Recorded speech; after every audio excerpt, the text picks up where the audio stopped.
બનાસકાંઠા જિલ્લાના કાંકરેજમાં કોંગ્રેસના ગઢમાં ગાબડું જોવા મળી રહ્યું છે. કાંકરેજ તાલુકામાં કોંગ્રેસના પ્રમુખ ગોપાલસિંહ સોલંકીએ કેસરીયો ધારણ કર્યો છે. પ્રદેશમાંથી ધવલ દવે સહિતના જિલ્લા ભાજપ પ્રમુખ કીર્તિસિંહ વાઘેલાએ ગોપાલસિંહ સોલંકીને ભાજપનો ખેસ પહેરાવ્યો છે. જોકે ગોપાલસિંહ સોલંકીએ પોતે બિનહરીફ થવાના સંકેતો પણ આપ્યા છે. કોંગ્રેસના તાલુકા પ્રમુખે કોંગ્રેસને રામ રામ કરી અને ભાજપનો કેસરીયો ધારણ કર્યો છે, જેના કારણે કોંગ્રેસમાં મોટો ભૂકંપ સર્જાયો છે. મારું નામ કૃષ્ણાબા પુરણ છે અને 3 સીટ ઉપર ચૂંટણી લડી રહ્યા છીએ અને લોકની લાગણીથી અમે જીતવાની અમને આશા છે. કયા પક્ષ તરફથી છે? કોંગ્રેસ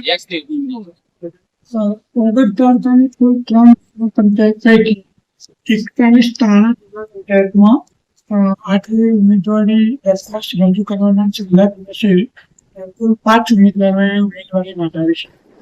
42 તેરવાડા સીટમાં કુલ 3 ઉમેદવારોએ ઉમેદવારી નોંધાવી છે અને 44 વડા જિલ્લા પંચાયત સીટમાં કુલ 4 ઉમેદવારોએ આજે ઉમેદવારી નોંધાવી છે.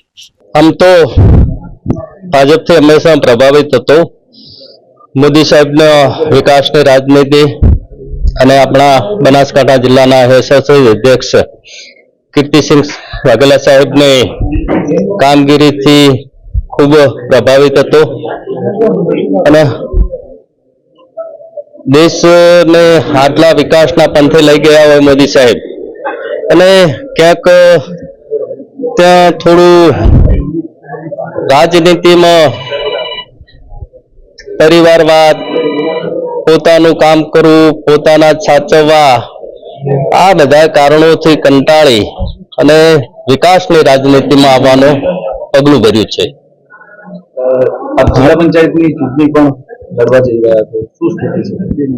હાલ ભારતીય જનતા પાર્ટીએ મને મેન્ડેટ આપેલો છે.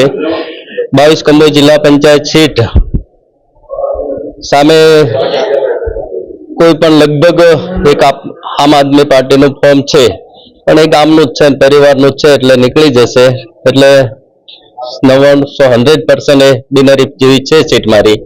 અને આ મોદી સાહેબની વિકાસની રાજનીતિ આપણા બનાસકાંઠા જિલ્લાના યશસ્વી અધ્યક્ષ શ્રી કીર્તિસિંહ વાઘેલા સાહેબ, એવા જ અમારા બનાસ બેંકના ચેરમેન શ્રી ડાયાભાઈ પિલિયાતર સાહેબ હંમેશા અમારે હાથમાં હાથે જ્યારે મળીએ, કોંગ્રેસમાં હું હતો ત્યારે પણ કે બાપુ વિકાસની રાજનીતિમાં આવી જાઓ એમ. ભારતીય જનતા પાર્ટીના અમારા યશસ્વી બનાસકાંઠાના અધ્યક્ષ સન્માનનીય કીર્તિસિંહજી વાઘેલાની અધ્યક્ષતામાં આગામી 28મી તારીખે ભારતીય જનતા પાર્ટીનો ભગવો એ બનાસકાંઠામાં લહેરાવાનો છે. એ આ વખતે નિશ્ચિત છે.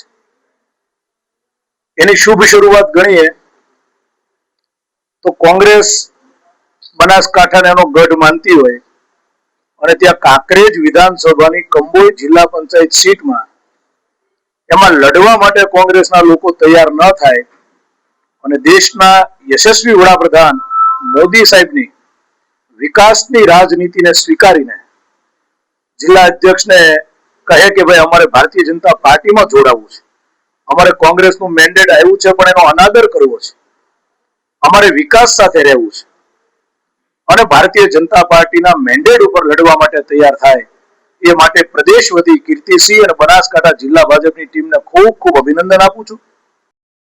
માનસિંહ ચૌહાણ સાથે bureau report, today Gujarati news.